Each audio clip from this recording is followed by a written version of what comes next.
Hello everyone. Aimers class অন্য এটা ভিডিঅ'লৈকে আপোনাক সকলোকে ওয়েলকাম জনাইছো। আজি অলপমান সিৰিয়াছ আৰু ষ্টাডি ৰিলেটেড বাহিৰে অলপমান বেলেগ কথা আজি অলপমান ডিসকাস কৰিম। বড়োলেণ্ড ইউনিভাৰ্চিটিৰ 3 আগষ্টত যিটো বিএড এন্ট্ৰেন্স এক্সামিনেশ্যন হৈ গ'ল। সেই এক্সামিনেশ্যন হোৱাৰ পৰা আজি 21 আগষ্ট ৰিজাল্ট দিয়ালৈকে বহুতো ধৰণৰ এলিগেশ্যনৰ কিছুমান শিকাৰ হোৱা দেখা পাইছো। এই ক্ষেত্ৰত বহুতো ষ্টুডেণ্টৰ বহুতো কুৱেশ্যনছ আছিলে যে তেওঁলোকৰ ওপৰত মানে কেনেকুৱা ধৰণৰ এক্সামটো হ'ব লাগিছিল বা ট্ৰান্সপাৰেন্সি যিটো থাকিব লাগিছিল এক্সামত তেনেকুৱা ধৰণে তেওঁলোকে দেখা পোৱা নাই বুলি বহুত ধৰণৰ অভিযোগ ইয়াতে আমি শুনা পাইছো ঠিক আছে তো তেওঁলোকৰ ফালৰ পৰা মই ভিডিঅ'টো এই কাৰণে বনাবলৈ চেষ্টা কৰিছো যে যিটো এক্সামিনেশ্যন হৈ গ'ল সদায় ষ্টুডেণ্ট বিলাকে যেতিয়া এক্সামিনেশ্যনটা দিয়ে তেওঁলোকে ভাবে যে এক্সামিনেশ্যনটো স্বচ্ছ আৰু নিকা হওক ট্ৰান্সপাৰেন্সিৰ মাজেৰে এক্সামিনেশ্যনটো আৰু কোনো ধৰণৰ ডেমেজালি বা স্কেম ৰিলেটেড বা নোহোৱাকৈ এক্সামটো কেনেকুৱা ধৰণে কণ্ডাক্ট হ'ব পাৰে বা এক্সামটো কেনেকুৱা ধৰণে ফুলফিল হয় বা এনৰলমেণ্ট চিষ্টেমটো তেনেকুৱা ধৰণে পাৰ হওক এই গোটেইখিনি বস্তু এটা চিষ্টেমেটিক ৱে এটা প্ৰফেচনেলি ৱে এটা ৰেপুটেটেড ইউনিভাৰ্চিটি এটা কেনেকৈ কণ্ডাক্ট কৰিব লাগে তেনেকুৱা ধৰণে হোৱা নাই ঠিক আছে তো এইবিলাকৰ ওপৰত মই আজি অলপমান কথা পাতিবলৈ ওলাইছো যে চাওক যিটো ৰিজাল্ট আজি তেওঁলোকে ডিক্লেয়াৰ কৰিলে ৰিজাল্টটো যদি আপোনালোকে ভালদৰে অবজাৰ্ভ কৰে আপোনালোকে এটা বস্তু দেখা পাব ৰিজাল্টটোত এইটো ৰিজাল্ট মই এটা ফ্ৰণ্ট পেজটো আপোনালোকক জাষ্ট দেখাবলৈ চেষ্টা কৰিছো প্ৰথম অৱস্থাত আপোনালোকে গুৱাহাটী ইউনিভাৰ্চিটিৰ যিটো বিএড এন্ট্ৰেন্স এক্সাম 2025ৰ যিটো মেৰিট লিষ্ট আছিলে সেইটো এবাৰ চাই লওক ইয়াতে প্ৰথমে তেওঁলোকে চিৰিয়েল নাম্বাৰ তাৰপিছত ৰোল নাম্বাৰ তাৰপিছত তেওঁলোকে নেমছ তেওঁলোকৰ জেণ্ডাৰ্ছ কেটেগৰী এজ কিমান মাৰ্ক তেওঁলোকে কাৰেক্ট এনচাৰ কৰিছিলে কিমান মাৰ্ক ৰং এনচাৰ কৰিছিলে তো ৰঙৰ নিগেটিভ মাৰ্কখিনি মাইনাছ কৰাৰ পিছত তেওঁলোকৰ কিমান মাৰ্ক থাকিলে আৰু ৰেংক কিমান তো এটা চিষ্টেমেটিক ৱেত গুৱাহাটী ইউনিভাৰ্চিটিও এক্সামিনেশ্যন পাতিছিলে আৰু বড়োলেণ্ড ইউনিভাৰ্চিটিতকৈ বহুত বেছি পৰিমাণৰ ষ্টুডেণ্ট তাতে এক্সাম দিয়ে তো সেই ক্ষেত্ৰত তেওঁলোকৰ যিবিলাক মাৰ্কছ আছিলে বা তেওঁলোকৰ যিবিলাক ৰংছ হৈছিলে ভুল হৈছিলে বা তেওঁলোকৰ যিটো ৰোল নাম্বাৰ বা ৰেজিষ্ট্ৰেশ্যন নাম্বাৰ সেইবিলাক ধুনীয়াকৈ স্পষ্টভাৱে দিয়া গৈছিলে ইয়াতে আপুনি যদি এই ক্ষেত্ৰত বড়োলেণ্ড ইউনিভাৰ্চিটিৰ ৰিজাল্টৰ মই ফ্ৰণ্ট পেজ এটা জাষ্ট দেখাবলৈ চেষ্টা কৰিছো ইয়াতে যদি আপোনালোকে চেষ্টা কৰে চাবলৈ তেতিয়া কি দেখা পাব যে জাষ্ট ইয়াতে চিৰিয়েল নাম্বাৰ এন্ট্ৰেন্স মাৰ্ক আৰু তেওঁলোকৰ নাম আৰু কেটেগৰী দিয়া হৈছে এতিয়া চাওক এজন ষ্টুডেণ্টৰ নিচিনা নাম বা এজন মানুহৰ ধৰা ইয়াতে নাম দি আছে ভৃগু দাস বুলি এতিয়া ভৃগু দাসৰ আৰু বেলেগ মানুহো থাকিব পাৰে এতিয়া তেনেকুৱা ক্ষেত্ৰত ষ্টুডেণ্ট বিলাকে কেনেকুৱা ভাৱে শিয়ৰ হ'ব যে এইটো নাম তেওঁৰে হয় বা তাইৰে হয় এই ক্ষেত্ৰত গুৱাহাটী ইউনিভাৰ্চিটিৰ নিচিনা যদি এনেকুৱা ধৰণৰ তেওঁলোকে ৰেজিষ্ট্ৰেশ্যন নাম্বাৰটো দি দিলে হয় ইয়াতে কাৰেক্ট বা ৰং মাৰ্কৰ কথা মই কোৱাই নাই জাষ্ট তেওঁলোকৰ নামকেইটা যদি দি দিলে ৰেজিষ্ট্ৰেশ্যন মাৰ্ককেইটা যদি দি দিলে হয় বা ৰোল নাম্বাৰ কেইটা দি দিলে হয় তথাপি ষ্টুডেণ্ট বিলাক এটা ধুনীয়াভাৱে মাৰ্কখিনি চাব পাৰিলে হয় বা তেওঁলোকৰ নামবিলাক মিলাই চাব পাৰিলে হয় 2 নম্বৰ কথাত আপুনি যদি গুৱাহাটী ইউনিভাৰ্চিটিৰ ৰিজাল্টটো চাই বা বেলেগ ইউনিভাৰ্চিটিৰ ৰিজাল্ট চাই তেওঁলোকে যিমান ষ্টুডেণ্ট এফিলিয়েটেড হৈছিলে বা এক্সাম দিছিলে ঠিক আছে এক্সামত বহা প্ৰত্যেকজন ষ্টুডেণ্টৰে মাৰ্ক দি আছিলে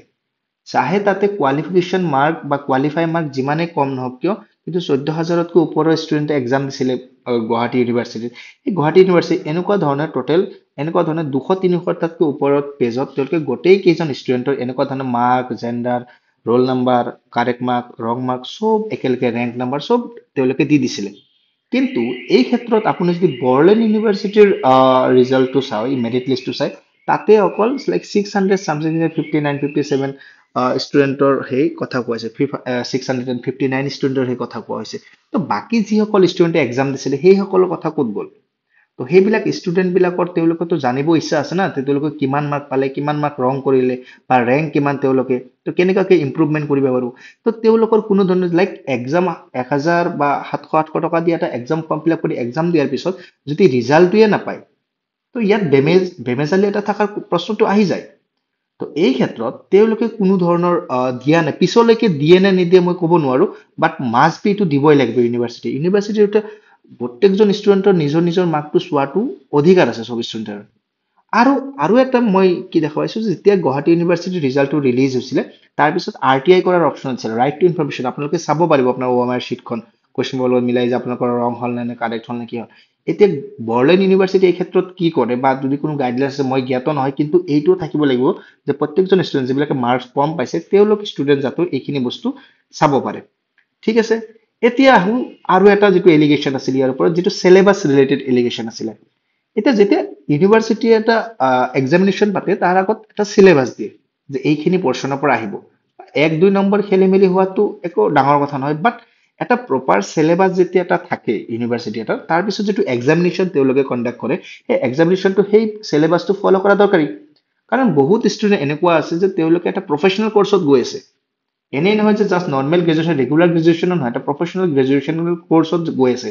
তো সেই ষ্টুডেন্ট বিলাকে মাস্ট বি তেওঁলোকে কি কৰিব যে ভালদৰে এটা সিৰিয়াছ মাইন্ডসেটত ষ্টাডি কৰে বস্তুখিনি এক মাহ দুমাহ তিনি চাৰি মাহ আগৰ পৰা হে কৰে বা বহুত এনেকুৱা ধৰণৰ ষ্টুডেন্টছ বিলাক প্ৰাইভেট জবৰ লগত ৰিলেটেড আছে তেওঁলোকে জবৰ পৰা টাইম ওলাই এইবিলাক প্ৰেক্টিছ কৰি পঢ়ে যে এটা টিচিং লাইনত তেওঁলোকে এন্টাৰ কৰিবলৈ এতিয়া যদি সিলেবাসটো দি কিনে টোটালি যদি different kind of questions high ৰেংকৰ কোৱেশ্চনছ এমএড লেভেলৰ বিএড লেভেলৰ যিখিনি ষ্টুডেন্টে সিলেকশন হোৱাৰ পিছত যাই কিনে পঢ়িব টিচাৰৰ লগত শিকিব বস্তুখিনি সেইখিনি বস্তু আগতে এক্সামত দি দিয়া গ'ল এইটো ক'ত কাৰেক্ট কি কাৰেক্ট হৈ আছে ইয়াতে মানে কেনেকুৱা ধৰণৰ তেওঁলোকে এক্সামিনেশন কন্ডাক্ট কৰি আছে এতিয়া গুৱাহাটী ইউনিভাৰ্চিটিৰ পেপাৰ এতিয়া মই এই বছৰ Guwahati university B Ed entrance exam দিছিলো মই গম পাওঁ মই যিখিনি সিলেবাস ফলো কৰিছিলো এই সিলেবাসৰ ভিতৰৰ কোৱেশ্চন আহিছিলে কিছুমান পৰ্চন অলপ কমকে আহিছে বাট সিলেবাসৰ ভিতৰৰ বস্তু আহিছে একো বাহিৰৰ বস্তু তাতে দিয়া নাই কিন্তু Bodoland university teaching aptitude Indian current education system micro' teaching মেক্ৰ' teaching এইবিলাক যিবিলাক ষ্টুডেণ্ট সাইকোলজি এই গোটেইখিনি বস্তু এইবিলাক ষ্টুডেণ্টে যিবিলাক শিকাই নাই শিকিবহে পিছত সেইখিনি বস্তু এড কৰা গৈছে তো এইটোতো একেবাৰে ঠিক নহয় ঠিক আছে তো বড়োলেণ্ড ইউনিভাৰ্চিটি এনেকুৱা ধৰণৰ যিবিলাক প্ৰব্লেমছ আছে তেওঁলোকে প্ৰত্যেক বছৰে তেওঁলোকে যিবিলাক লয়েষ্ট কাট অফ মাৰ্ক সেইটো ইনক্ৰিজ কৰি গৈ আছে পিছৰ বাৰ যদি 30ত এবাৰ 35ত যদি এবাৰ 50 যায় নেক্সট বাৰ 60ত কৰিব এনেকুৱা ইনক্ৰিজ কৰিছে আৰু এইটো পেপাৰত ইমান কাট অফ যাব বুলি মই প্ৰেক্টিকেলি মইও ষ্টুডেণ্ট বিলাকৰ কুৱেশ্যন পেপাৰ ডিছকাছ কৰিছিলো বা মই নিজে ষ্টাডি কৰো মই এজন টিচাৰ হয় মই ষ্টুডেণ্টক পঢ়াব গম পাওঁ কেনেকুৱা ধৰণৰ ষ্টুডেণ্ট বিলাকে কেনেকুৱা ধৰণৰ ডিল কৰিব ইমানো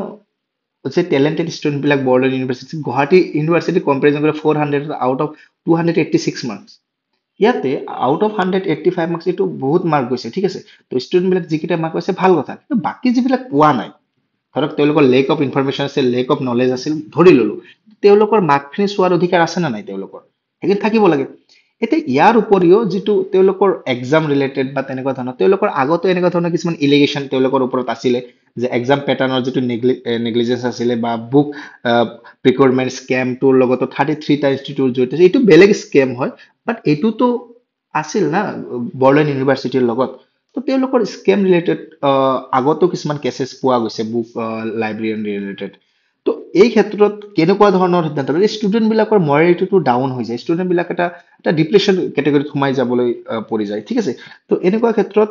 মই ভাবো যিটো বড়োলেণ্ড যিটো সেই আছিলে ষ্টুডেণ্ট ইউনিয়ন যিটো আছিলে বড়োলেণ্ড যিটো বড়ো নেশ্যনেল ষ্টুডেণ্ট ইউনিয়ন আছিলে তেওঁলোকে এইখিনিৰ ওপৰত এইটো এলিগেশ্যনৰ ওপৰত তেওঁলোকে যেনেকৈ আগভাগ লৈছিলে তো চাহে কম সংখ্যক ষ্টুডেণ্টে এইবাৰ বিএড এন্ট্ৰেন্স এক্সাম দিছে কিন্তু তেওঁলোকৰ ওপৰতো মানে কি সেইখিনি ষ্টুডেণ্টৰ ওপৰত যাতে সেইখিনি ষ্টুডেণ্টে যাতে সেইখিনি পায় তেওঁ পাবলগীয়া তেওঁলোক জানিবলগীয়া ইনফৰমেশ্যনখিনি গোটেইখিনি পায় তাৰ ওপৰত যাতে তেওঁলোকে আগভাগ লয় সেইখিনি হয় তো কালেক্টিভ ভইচ এটাই মানে কি কৰে এটা মানে বস্তু এটা ৰিজাল্টটো আউটকামটো যাতে ইজিলি মানুহৰ আগত আহি যায় তাক সহায় কৰে সেইকাৰণে ষ্টুডেণ্ট ইউনিয়ন হওক বা গভৰ্ণমেণ্ট অফ আছাম হওক বা গভৰ্ণমেণ্ট যিখিনি বড়োলেণ্ডৰ যিখিনি আছে তাৰপিছত ইউনিভাৰ্চিটিৰ ভাইচ চেঞ্চেলৰ হওক বা এডমিনিষ্ট্ৰেটিভ ব্ৰাঞ্চ হওক বা এডমিশ্যন ব্ৰাঞ্চ হওক তেওঁলোকেও এই বস্তুখিনিক নিকাভাৱে স্বচ্ছভাৱে গোটেইখিনি বস্তু মুকলি কৰি দিব লাগে এটা ৰেপুটেড ইনষ্টিটিউশ্যন হ'বলৈ হ'লে গোটেইখিনি বস্তুত গোটেইখিনি ইনফৰমেশ্যন ষ্টুডেণ্টৰ কাৰণে এভেইলেবল থাকিব লাগিব ঠিক আছে মই পাৰ্চনেলি এই বস্তুখিনিত মই বহুত মানে পৰিমাণে মানে বস্তুখিনি বেমেজালি দেখা পাইছো জাষ্ট মই কৈছো যে স্কেম নহয় নেকি মই নকওঁ যে স্কেম হয় বাট বস্তুখিনি যেনেকুৱা ধৰণৰ আহি আছে আউটকাম যিখিনি আহি আছে ইউনিভাৰ্চিটিৰ ফালৰ পৰা সেইখিনি মই অলপো গ্ৰহণযোগ্য বুলি নাভাবো ষ্টুডেণ্ট বিলাকৰ সদায় এটা ইউনিভাৰ্চিটিৰ ওপৰত যিখিনি এডুকেশ্যন চিষ্টেমৰ ওপৰত বা এডুকেশ্যন কোৱালিটিৰ ওপৰত সদায় এটা বিশ্বাস থাকিব লাগে তো তেনেকুৱা টিচিং লাইনত যোৱা ষ্টুডেণ্ট এজনে যদি এনেকুৱা ফেচ কৰে তেনেহ'লে তেওঁলোকৰ মৰেলিটি প্ৰথমৰ পৰাই ডাউন হৈ যাব তো এই ক্ষেত্ৰত কেনেকুৱা ধৰণৰ একশ্যন লয় বা কেনেকুৱা ধৰণৰ আউটকামছ আহে সেইটো আমি চাই থাকিম ঠিক আছে তো এনেকুৱা ধৰণৰ বস্তুবিলাক যাতে পিছলৈকে নহয় তো এইখিনি মাত উঠিব লাগিব ন তো আপোনালোকে যদি পাৰে আপোনালোকে কমপ্লেইনখিনি বা তেনেকুৱা কমপ্লেইনখিনি ইউনিভাৰ্চিটিক ইমেইল কৰক বা মেছেজ দিয়ক ঠিক আছে বা ফোন নম্বৰ আছে কমপ্লেইনখিনি দিয়ক আৰু যদি আপোনালোকৰ তেনেকুৱা পাইছে কমপ্লেইন তো মাত নিদিলে একো নহ'ব বস্তুখিনিৰ ওপৰত আপোনালোকে আঙুলিয়াই দিয়ে তেতিয়াহে বস্তুখিনি পিছলৈকে আৰু বেছিভাৱে ট্ৰান্সপাৰেণ্ট হৈ যাব স্বচ্ছ হৈ যাব ঠিক আছে তো ভিডিঅ'টো জাষ্ট মই অলপমান কথা কোৱাৰ কাৰণে কৈছোঁ ৰিজাল্ট ৰিলেটেড বা মেৰিট ৰিলেটেড বা ক'ত কিমান চিট এভেইলেবল আছে তেনেকুৱা ধৰণৰ ভিডিঅ' মই অলৰেডি আজি এটা পাব্লিছ কৰিছোঁ আপোনালোকে সেইখিনি চাব পাৰে তো আজিৰ ভিডিঅ'ত এইখিনিয়ে তো ষ্টুডেণ্টবিলাকৰ মানে হৈ কিনে মই কথাখিনি আপোনালোকৰ আগত দাঙি ধৰিছোঁ ঠিক আছে তো কিবা ভুল ভ্ৰান্তি হ'লে আপোনালোকে মোক কমেণ্ট ছেকশ্যনত জনাই দিব যদি মই কিবা এটা ভুল কথা কৈছোঁ তো মই কাৰেকশ্যন কৰি দিম এইখিনি কথা তো ভিডিঅ'টো শেষলৈকে চোৱা বাবে আপোনাৰ সকলোকে বহুত বহুত ধন্যবাদ যিসকলে ছিট পালে বহুত বহুত ৱেলকাম আৰু যিসকলে পোৱা নাই তেওঁলোকে কষ্ট কৰি থাকক বা আৰু ট্ৰাই কৰি থাকক আপোনালোকৰ নিশ্চয় ছাকচেছ হ'ব ঠিক আছে তো আজিৰ কাৰণে এইখিনিয়ে বাই বাই